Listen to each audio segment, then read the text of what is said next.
আজকের ব্লগটা আমি একদমই ঝামেলা করে শুরু করতে চাইনি, কিন্তু আমার বয়ফ্রেন্ড আমাকে বাধ্য করেছিল। কারণ শ্রাবণ মাস শুরু হওয়ার আগে থেকে আমি ওকে সবুজ কাচের চুড়ি কিনে দিতে বলেছিলাম। এদিকে শ্রাবণ মাস শেষ হয়ে গেলেই বলতে পারো, আর আমি একমাত্র মেয়ে যার বয়ফ্রেন্ড তাকে হয়তো সবুজ চুড়ি কিনে দেয়নি। তাই বাধ্য হয়ে আজকে মেরে ধরে আমার বয়ফ্রেন্ডকে রাজি করিয়ে আমি নিয়ে গিয়েছিলাম সবুজ চুড়ি কিনতে। আর এই বছর জানো, শ্রাবণ মাসের শেষ সোমবারটায় আমি ভেবেছি উপোস করে বাবার মাথায় জল ঢালবো, আর এটাই কিন্তু আমার প্রথম বছর হতে চলেছে। তাই আমি কিন্তু খুবই এক্সাইটেড। বাই দা ওয়ে, অনেকগুলো দোকান খোঁজার পর ফাইনালি আমার মনের মতন চুড়ি আমি পেয়ে গিয়েছিলাম আমার সাইজের। চুড়িগুলো তো আমি প্রথমে নিজেই পরে নিয়েছিলাম, তারপরে মনে পড়ে নিজে নিজে চুড়িগুলো পরে নিলে তো একদমই হবে না, বয়ফ্রেন্ডকে পরিয়ে দিতে হবে। তাই আর কি, চুড়িগুলো হাতে পরে নেওয়ার পরও আমি খুলে আমার বয়ফ্রেন্ডের হাতে দিয়ে দিই।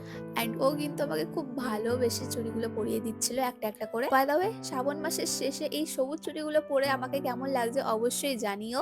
আর গাইস, এই চুড়ি পরার পর শ্রাবণ মাসের শেষ সোমবারটা আমি আর আমার বয়ফ্রেন্ড কি করে কাটিয়েছিলাম সারাটা দিন, সেসব কিন্তু তোমাদের সাথে লং ভিডিওর মাধ্যমে শেয়ার করে দিয়েছি। এন্ড সেই লং ভিডিওর লিংক কিন্তু এই ভিডিওর ক্যাপশনের উপরে দিয়ে দিয়েছি, যারা এখনো দেখোনি দেখে নিও।